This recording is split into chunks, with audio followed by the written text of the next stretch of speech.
Good morning, Andrea. Good morning. For our viewers, Andrea Davis is the Managing Director, Head of Strategy at INVESTCORP.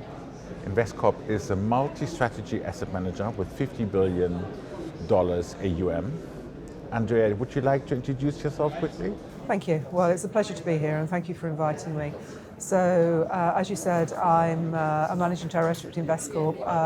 I have two roles, one as Head of Strategy for the group and then also a role as Head of Portfolio Operations for the European Private Equity Group.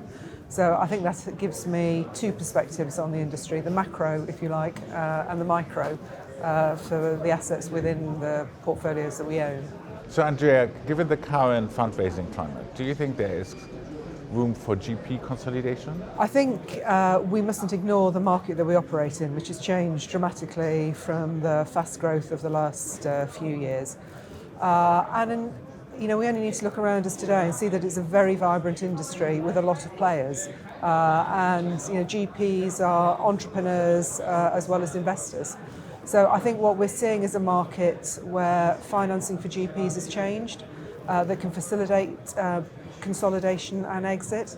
But also it's a market where capital does exist for GPs with interesting strategies to start in the market.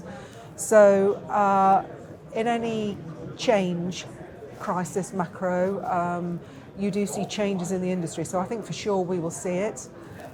There are big players turning into mega players, but there are new entrants as well. So I think we're going to see a period of much change in the industry, but I think that's a positive. Talking about growth for asset managers and in particular GPs, what do you think will work better for them? Organic growth or growth through M&A?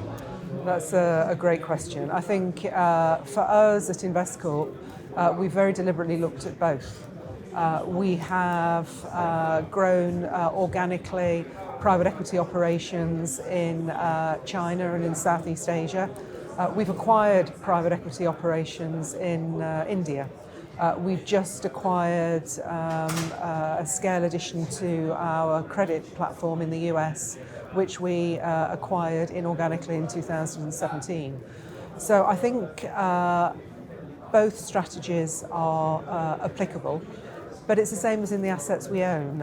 Organic takes longer, but is probably cheaper. Inorganic is faster. And it's about being pragmatic for the opportunities that arise. And saying that you will only grow inorganically is a bit of a high-risk strategy to put your flag on totally, because you don't know what assets are available, you don't know the pricing. So I think you have to be open to both. Okay. At the portfolio level, do you think buy and build is a good strategy in the current climate? I think it is. I think it's a good strategy And why? Because I think there are, you talked about consolidation in the GP market. I think there's a lot of industries that would benefit from consolidation, both financially and operationally.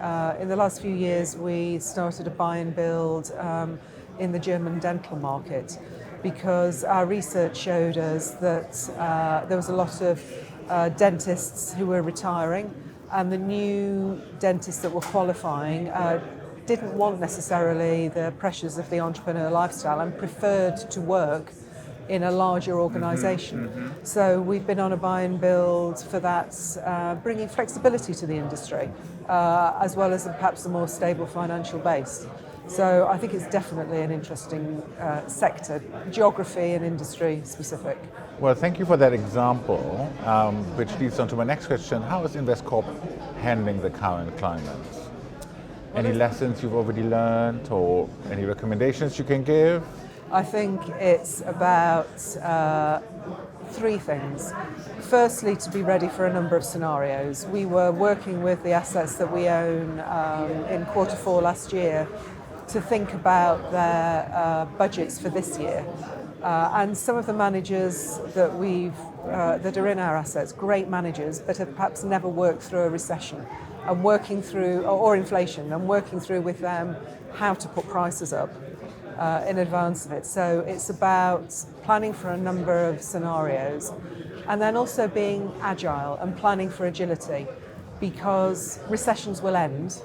And those that, when we sit here in a year's time, who have been agile for the end of the recession and ready to take the opportunities will be the winners. And that's applicable to the portfolio as well as it is to INVESTCORP as an alternative investment manager. So your strategy already incorporates, you believe that the recession is over in a year's time? And what is it particular to get you ready for that?